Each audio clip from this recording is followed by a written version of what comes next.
there. And Scott is also here. So yeah, we can go ahead and get started. My name is Kayla Brown, and I work for the Do It program at the University of Washington, and I also have a few co-presenters that I'll be letting themselves introduce as well. And we'll also talk a little bit more about what our program is. But my name is Kayla, and my co-presenter is Scott Bellman. Scott, do you want to introduce yourself? Yeah, hi, everybody. Can you hear me? Yeah. Yeah, great. Hi, I'll be very brief. My name is Scott Bellman, and I work at the Do It Center at the University of Washington with Kayla and Rochelle, the co-presenters today. And yeah, I'll just leave it at that. And I might speak a little bit more at the end of our session today.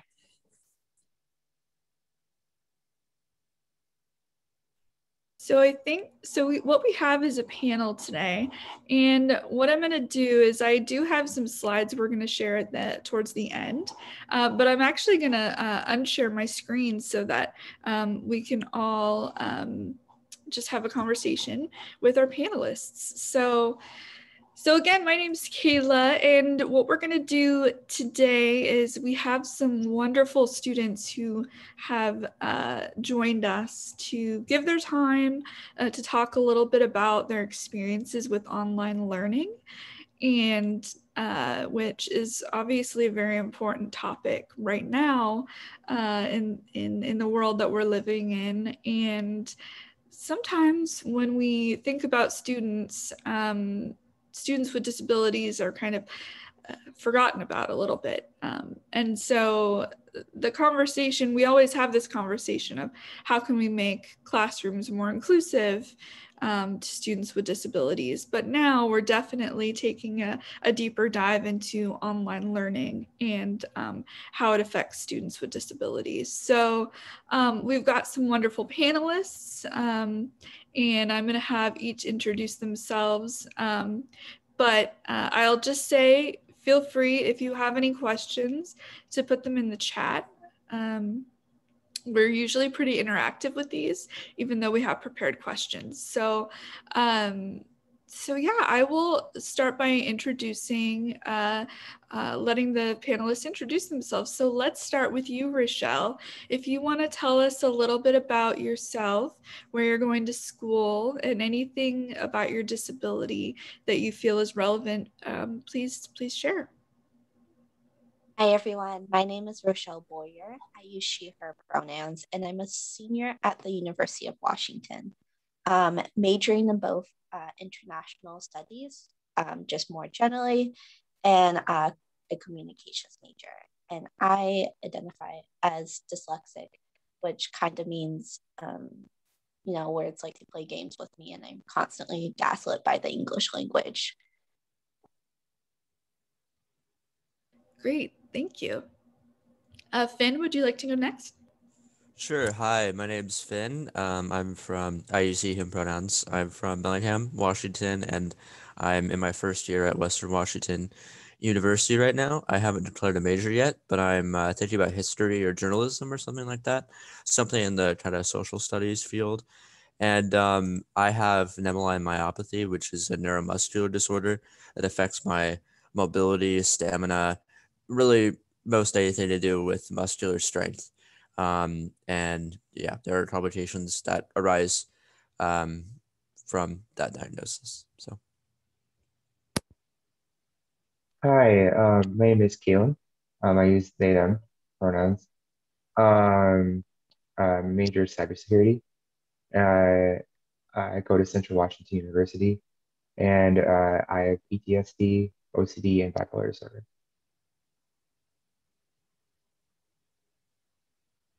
Great, thank you so much. And I'll just say that I work for Do It, but I'm also a student right now as well. I go to Seattle University, and I'm studying educational leadership. And my disabilities, I have visible disabilities. I also have invisible disabilities. I use a wheelchair, I also experience hearing loss, and I have mental illness. So I'll also be kind of giving some of my experiences as the other panelists and presenters speak about their own. So again, thank you guys so much for coming. I wanted to ask, what are the accommodations that you use, and how have they changed? How do they change when you're in an online setting? So, you know, anything about accommodations, and if you don't officially get accommodations, what are some learning tools that you use, both in a classroom and on a virtual platform? So Rochelle, let's start with you. So some of the accommodations I use is common ones like requesting PowerPoint presentations 24 hours, preferably 48 hours in advance. And that allows me to kind of start my notes. So when I'm in session or in class, I can fully engage with the lecture and what's happening instead of thinking, what did I miss on that last slide? And I just use assistive technology that just kind of blends in now that computers are like common practices in classes. So like things like typing my notes, using Grammarly, using like word processing tools. Another accommodation that I've used and has gotten better because of online learning is I was always allowed to like record my lectures, but you know, my recordings never turned out, you know, sitting in front of the lecture hall holding my phone up to get what the professor say. But now with Zoom and things like that, I can just hit, or the professor just hits the record button, and it makes it a lot easier, so I can once again fully enjoy lecture instead of thinking about I need to get this down, this down, and this down. So I can just go back and rewatch it. And lastly, captions, even though like that's commonly a accommodation you hear for people with hearing loss or who identify as deaf or loss of hearing use, it's also like very useful for like people with a bunch of different disabilities. For me, sometimes spelling is hard. So if I'm hearing a new word, especially if I'm taking like a biology class, I might not be able to spell a word, but if I have captions, it'll really help me take better notes. Great, thank you. Finn?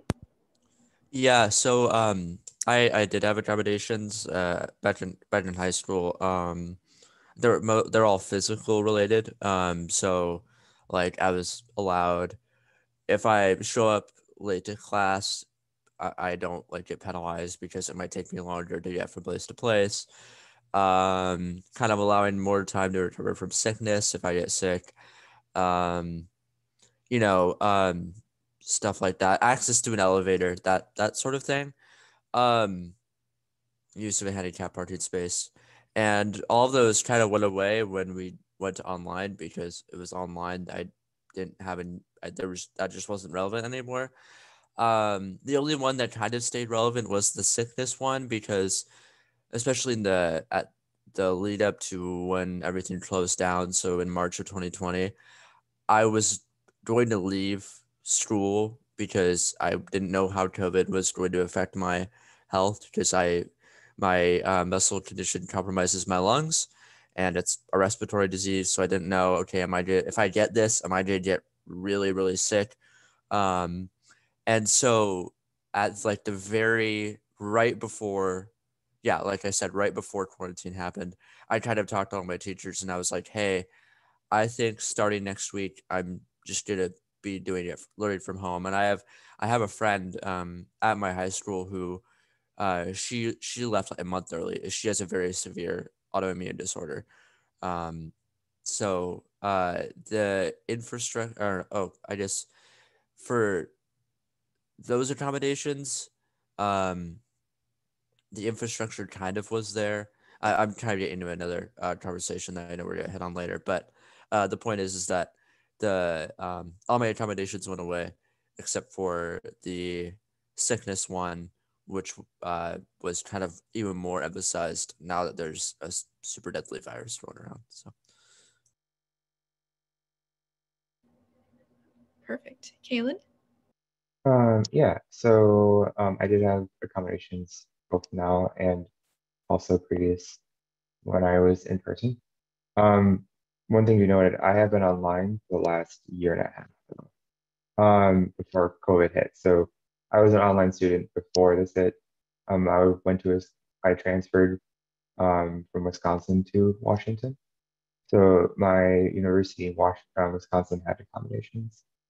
Um, their in-person accommodations were mostly testing related. Um, they provided like a area that was tucked away, that was um, gave you extended time. It was quiet. Kind of hard in Seattle for things to be quiet. Um, and it allows you to be able to be like isolated and focused. It also allowed me to be able to have a larger note sheet because I I have memory loss with my disorder, which means that I could essentially lose track of what time frame I'm in, and that can affect testing, obviously. Um, so being more lenient with um, things like time frames really helped, and knowing that my individual case is not going to be the same case for every other student. That I'm not the every single not every single student is the same mold and fit. For right now, my testing is a little bit different, which is my majority of my accommodations go around testing. Um, are that my tests are broken into 4 chunks, and they're spread throughout a week instead of one session, so that they're same time, same time as everyone, but they're just broken into different chunks in case my apologies, in case I have something go wrong, then I can simply just retake it a different day. If that makes sense.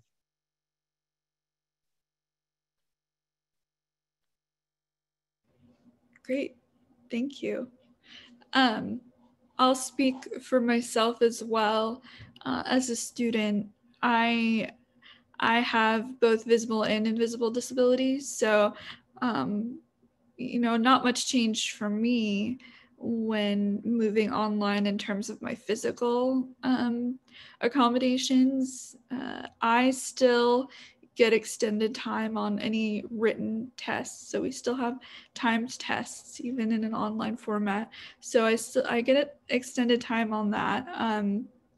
But mostly what's affected me is there's an increased reliance on multimedia, obviously, because we're online. And so there are a lot of YouTube videos being shown and other things like that. And so I've noticed that because there's an increased amount of different modes of teaching, which is great on one hand, it's also a little bit more difficult when you have hearing loss because you're relying more on captions.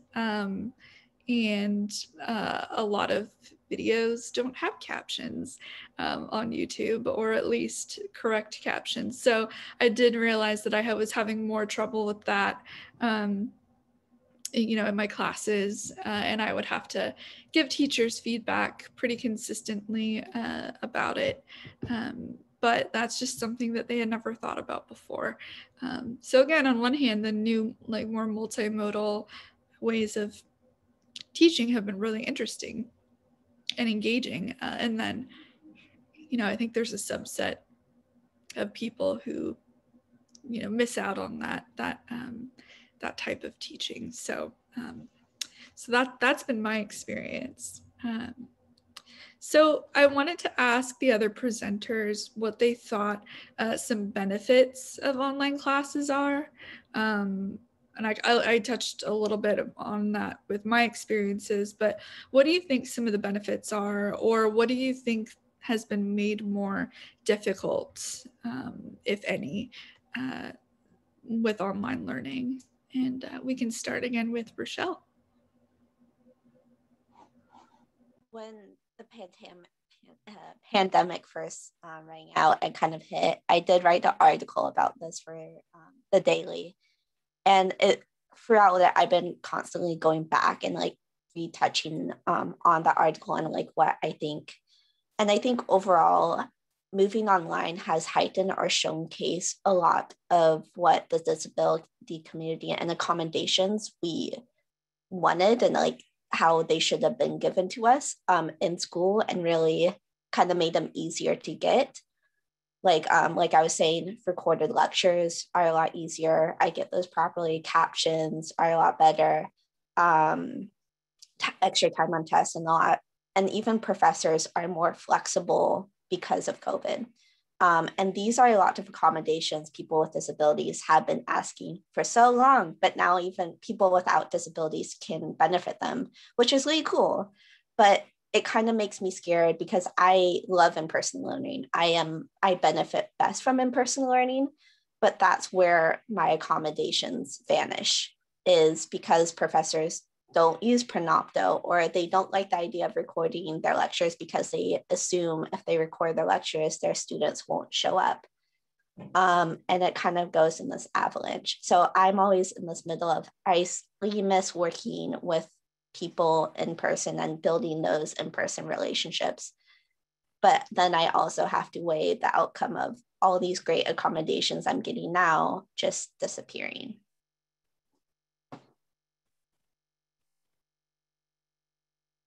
That's great. Finn? Yeah, I definitely know what Rochelle's talking about. Their professors have tended to be, well, I actually the last few months of my high school career was in the pandemic, and then also college, so I kind of have seen both sides of it. Yeah, they teachers and professors have tended to be more flexible in some ways. I mean, in at Western, at college, I don't have too many complaints. I mean, it's kind of, the online learning is going kind of the best how it can. I mean, it's not fun not being in person. I feel like, okay, it's kind of harder to connect with my professors. It's harder to kind of get a feel for their teaching style in the class, but I mean, that's kind of unavoidable. As for high school, I mean, I'll cut my high school a little bit of a break because it was the first few months of the pandemic that I was there, but it really didn't seem like anyone was prepared to do online learning. And not just like, obviously no one was prepared for like what we're living through now, but like the I was surprised on how many of my teachers were like technologically like not prepared for this sort of situation. Um, and that was surprising because my school went 1-to-1 student to like laptop like 2 or 3 years ago. So before the pandemic started. And I had teachers that didn't know how to use the technology, were not interested in using the technology, and now they were in a situation where that was their only option, and it was kind of clear that they just weren't prepared for that. And so, I had classes that didn't really, they just basically had no work for the rest of the year. And that was a downside because, I mean, while obviously with everything that was going on, of course, there's going to be less work. It's going to be more flexible. Grading has to change, but a lot of teachers just kind of gave up. And that was frustrating. Um, and that was how high school was, but college has been better. So I don't know. I don't really have very many complaints for college, but high school, it just seemed like um people were flexible, but they were not they did not have a plan going forward, and they were not prepared. Um they were flexible, but they were not prepared to, manage that flexibility and actually provide like the resources that you need to be able to provide when you're being flexible. So. Great, thank you. Kayla? Somebody posted a comment. I'm sorry, Kayla. Oh yeah, go for it. It says, if there's one good thing from COVID, it was forcing folks to start learning to use the tech tools for remote learning. Yeah, absolutely. Definitely kind of a boot camp, if you will, of having to learn a bunch of new tools. And yeah, thank goodness for Zoom. That's definitely true, but at least in high school, there was a lot where my different teachers would learn how to use the technology, but they would learn how to use it in different ways. So in some classes, everything was on Teams. In some classes, everything was on OneNote, and they would kind of understand how to use those like systems on their own, but there was no like cohesive, unified approach across my classes. And I think my high school did a day where they brought the teachers in and showed them how to use stuff, but it was very lackluster, and it was very asymmetrical in the way that people, teachers and students were understanding how to deal with this. So yeah. Yeah, absolutely. Yeah, thanks for that comment. And please feel free, folks, to put questions or comments in the chat. So we do have one more. We have another question, but did you want to let Kaylin respond to your initial question first and then? Oh yeah, let's let Kaylin respond, and then we'll jump into the other question. That'd be great. Okay, thanks. Benefits of online learning were pretty expensive, I'll just say honest. It's a little bit different for someone who's in cybersecurity or CS though, because so in IDE, an integrated development environment where it's where you develop code, they are not very accessible. They don't have screen readers, not screen reader friendly majority of the time. And when the screen reader does read it out, it's choppy and it doesn't make any sense. That generally command line tools are something that you interface directly to the computer with. They don't have any accessibility in them at all. It's just you talking directly to the machine, you tell the machine directly to do something. And that's the massively downside to switching from in-person to online, because essentially the technology just isn't configured and developed enough for students that are in CS or in cybersecurity to be able to use the tools, especially if they don't have their own tools because they can't afford it. Those tools are pretty expensive, can be pretty expensive. So there's a pretty big downside of that avenue. I do agree that professors have been extremely more lenient on timeframes, which has been very, very helpful. But it's like it's like a double-edged sword. It's like you get more time to do things, but however, they take more time to do, because of the pandemic. And also you don't get that immediate feedback that you do in you would in person, because I mean, if the computer spits an error at you, you don't know what it means. You have to go to online and you don't understand what the technical terminology means. I mean, you have to refer to the technical terminology and just read the technical terminology means, the error means. So it's just very time consuming without someone being right behind your back saying, oh, that's what that means. And you go, oh, okay. Yeah, that would be my only input for online learning. Yeah, I'm glad you brought accessibility up, because that is one thing that I know that a lot of people in an online setting struggle with is, you know, okay, yes, we're online, and Finn kind of touched on this as well, but it really depends on your experience as a person, let's say, who uses a screen reader is going to be vastly different using one program versus the other.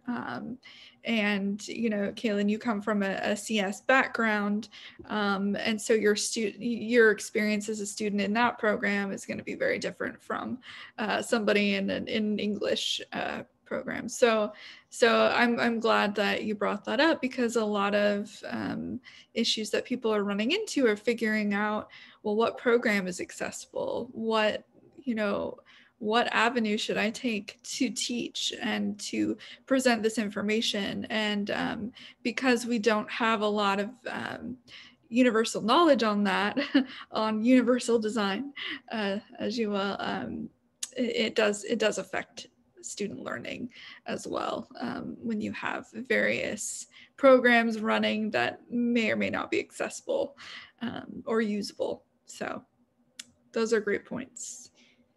So Kayla, we have a question from the audience. Dana is asking, what was your experience with online testing? Yeah, that's a great question. I can go first to let the other presenters kind of think on that. I'm in a doctorate program, and so a lot of what we do right now is research. So I had never really done a lot of timed tests before. To be honest, my graduate program was social work, and so we didn't need to do a lot of computing or you know, things that would generally need to be timed in test taking. So that was a new experience for me in COVID, and I think it made me a lot. It changed my perspective, because my accommodations were never focused on the testing part until I started doing online classes. So I know now to really make sure that there's accommodation requests made about getting extended time on tests, but that just wasn't something that I had thought about before. So now I definitely use that. And it's been really helpful, although it's still really stressful to take timed tests online. I don't know why it feels more stressful to be at home taking a timed test than in a classroom. I haven't been able to figure out why, but that's just me. Rochelle, would you like to answer that? So I do get time and a half on test, and I feel opposite of Kayla, I feel like it's better online because most tests tend to be open notes, and it's the access to notes that really does it to me. So yeah, I'm a big note taker. I have this idea that when in reality, I'm always going to have notes or access to like past things I've jotted down. So I don't like the time crushing pressure of just taking a test. But I get to use like technology I use because part of my testing accommodations, especially if it's writing, is I type out all my things instead of handwriting them. And now I just get to use technology I use every day and something like that. So like one time I typed out this whole exam, but the testing center then lost that typed exam and I had to come in and retake that whole exam. So now everything's under my control, my system. So if I do lose it, it's me, and it's not like that anger of like, I just spent 2-3 hours of my day doing this and using so much brain powder. But then again, it can be distracting to take like a test in your own environment and have like your own, like your roommates walk in, your cat run across the table or something like that.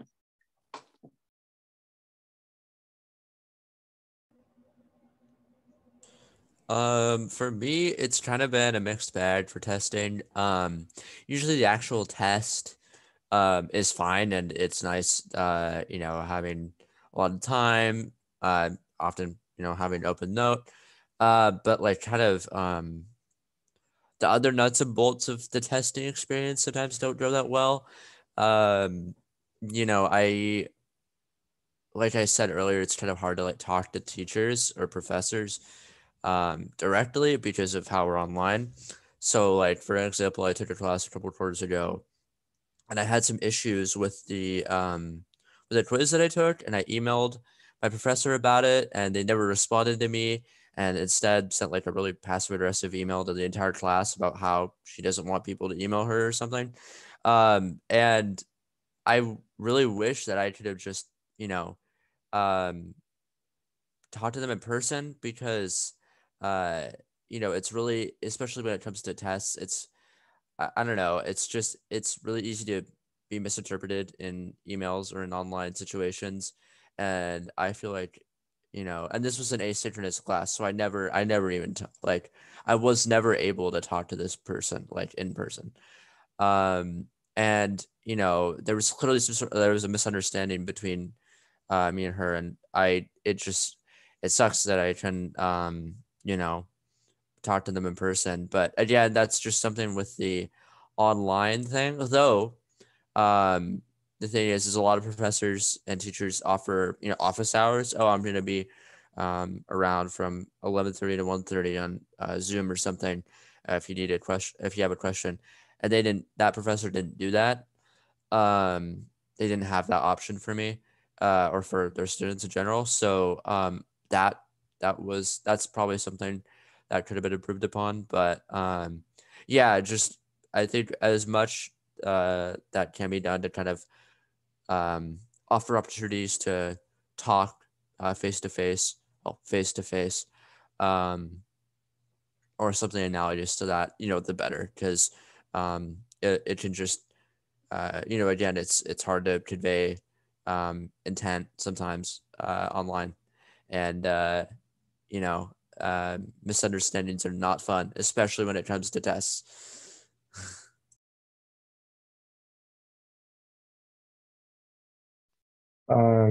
Yeah, so mine's been kind of mixed, been good and bad. It's been mostly dependent upon the professor, actually, not necessarily the curriculum of the course, because I've set recommendations, but my accommodations required high level of communication between the professor and the student. And the courses I've been most successful in, professors that have responded promptly, um, and have been understanding, or have been flexible. Because since mine is spread out through 4 days, it means that the original test needs to be broken into sections of each individual 4 portions and then divided throughout those 4 days within a specific time frame that's deemed like taking the individual part of the test. And then they have to assess the portion of the test that takes the longest and divide that time among that portion of the test. So it's literally taking the test apart and spreading it across 4 days. That's the only way it works. And it doesn't work if the professor doesn't talk to them. There are some accommodations, especially if they're customized, that are not just like the standardized ones, that require very detailed communication between the student and also the professor. And that also leads for miscommunication, like Finn had said. And that can lead to complications. And that the times I have been unsuccessful was when the professor just didn't respond to my emails. I just didn't take the test because I was supposed to get accommodations, and I had to eventually bring in the disability office at Central Washington University to respond. So it honestly, when it comes to student success within testing online, there has to be a high amount of integration between the disability office, professors, department heads, depending upon essentially what type of coordination it takes. Yeah, thank you. Those were great answers. Testing is often very difficult for a lot of students to coordinate and actually get done depending on the subject. So I appreciate that question. That was a great one. We also have a really great comment in the chat, and I'm going to read it. We do a lot of small group work and projects at my institution, and we are beginning to be aware that we need to have intentional conversations with the whole class about creating accessibility norms and practices for small group work. Have the panelists faced challenges in doing small group work with classmates, and how have they navigated those? Oh yeah, go for it. I think like having a invisible disability throughout my whole life, my goal has to be invisible with my disability. So a lot of the time I will figure out, I'll be the first to, this is like probably not good, but I'll just like use them like, oh, I'll do this because I know what I'm good at. But I think it would be really good practices to set up those norms or set up those practices, or think about when you're creating a group project, how it can be accessible or like have different types of interaction. Like some students might be bad at giving presentations. So maybe put in, not everyone has to give the presentation, or someone does this or something like that. And I feel like, think about how versatile and integrated a group assignment can be, because I love group assignments. I really come out when it comes to group assignments and small class. But it also like is dependent on the classroom environment, because I've been in such warm and happy like class environments. And I really think on like day 1 and day 2 and day 3, like just consistently like breaking that student, like just like I've sat in classrooms and not known the person next to me the whole quarter, and really figuring out how to build those relationships. Because when I have a relationship with my group work, or even your coworkers, it's easier to say, hey, I need this accommodation, or hey, this is my weakness, how about we switch roles? So like start of the class, doing icebreakers like summer camp, as silly as it sounds, it really helps having those conversations later down the road. So group work and that sort of thing I haven't really done much of small group work since COVID started, and what I have done my disability hasn't impeded that at all. So I'll try to talk about this more from a in-person perspective. Especially in high school. I just only in high school, as I've only been to high school in person, as opposed to college. Teachers sometimes try to formulate assignments just because, they think they're easy and fun, and they don't really think about the possibility that some people might not be able to do it. Like an example is, when I was in statistics, right? There's a group project where everyone had to like run a certain distance, and then to compare the times and do analysis with that. Okay, well, I can't do that. I mean, I can't run, so my data, whatever data I provide, is going to be useless, as it'll just be a huge outlier, or at least in this context, it'll be useless. But the class is already divided up evenly into a bunch of 4 groups. So what, we have one group of 3. There's just a lot of complications where there could have been alternative assignments that they could have done, or options or whatever. Not exactly the same thing, but related, where sometimes again, teachers would plan field trips where like my high school was right next to Western. So sometimes there'd be field trips where we'd walk up to Western. But that isn't really, if we're walking up in a big group, I mean, I can do it. I'm just going to be way behind everyone else, and I'm going to be going, at my own pace.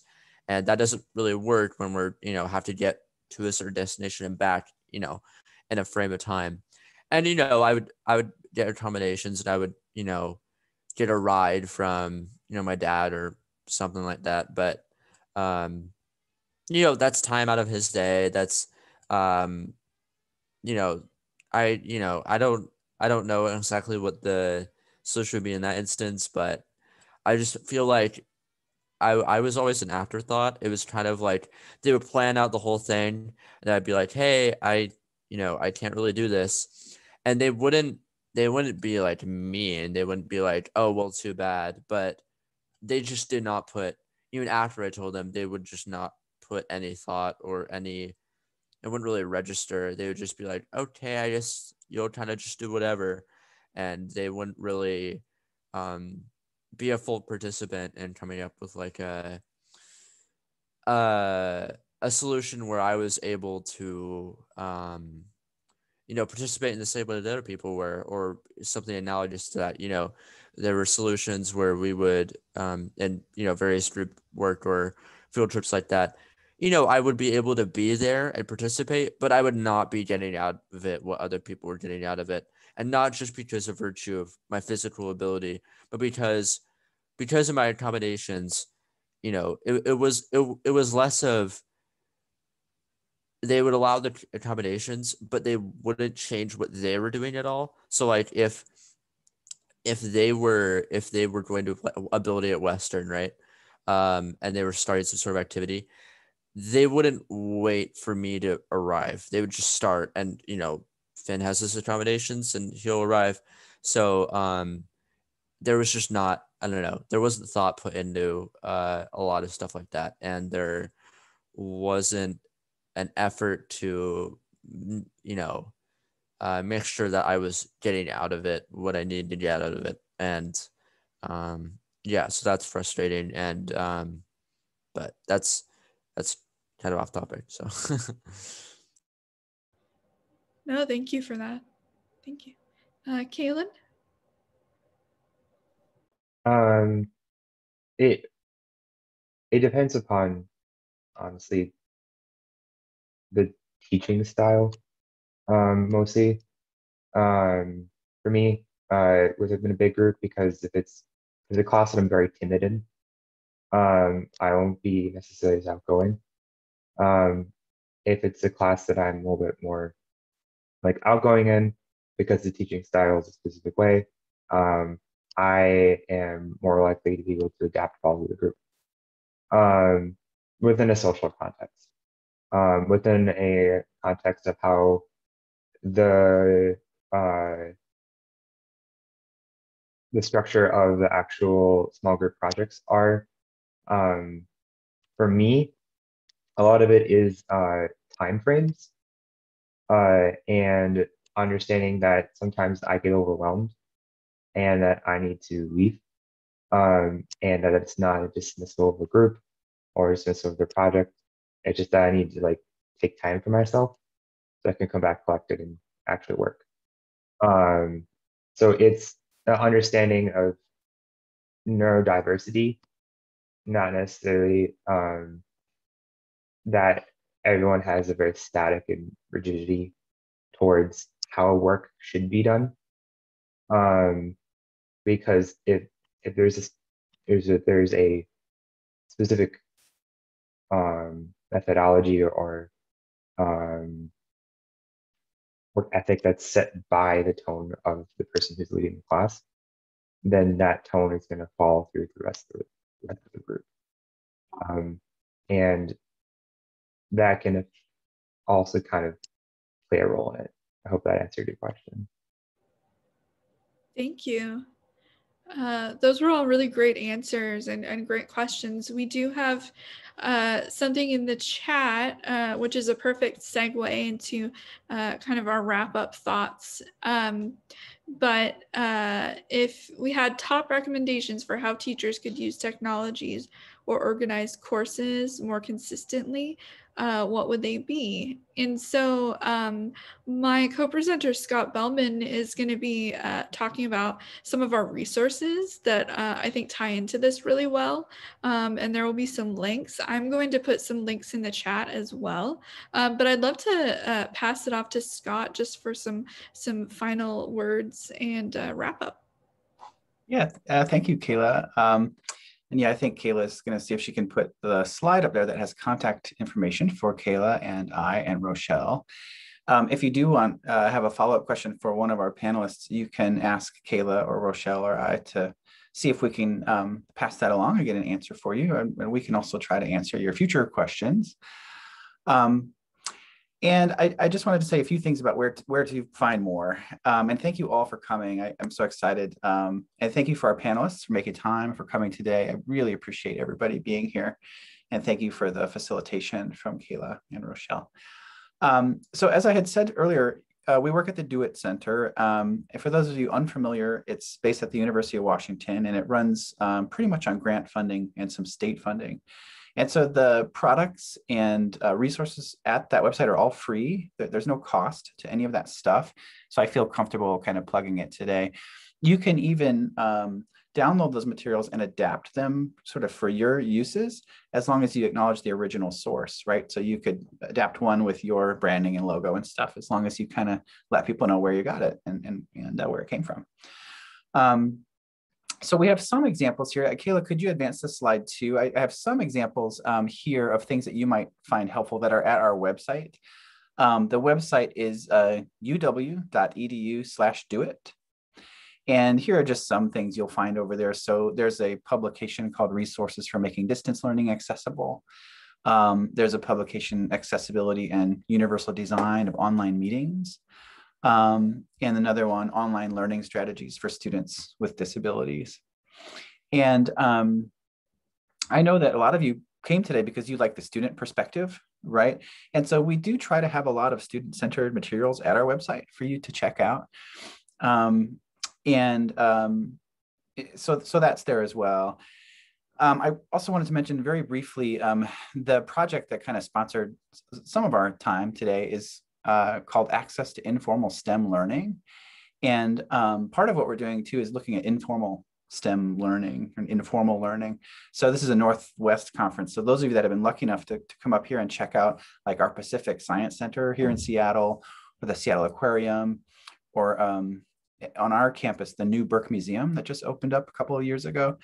We are working with those spaces to help them have their virtual learning environments accessible.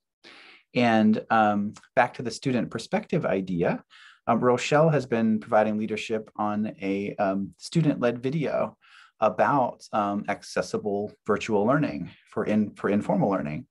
And it's going to be featured at the National Science Foundation's STEM for All video showcase coming up later in April. So I encourage people to check that out as well. I will leave it at that. I want to honor our time today. It's a 50-minute session on the Northwest e-learning conference agenda. And I will kind of turn it over to our moderator just to see if there's any announcements or anything the moderator would like to share.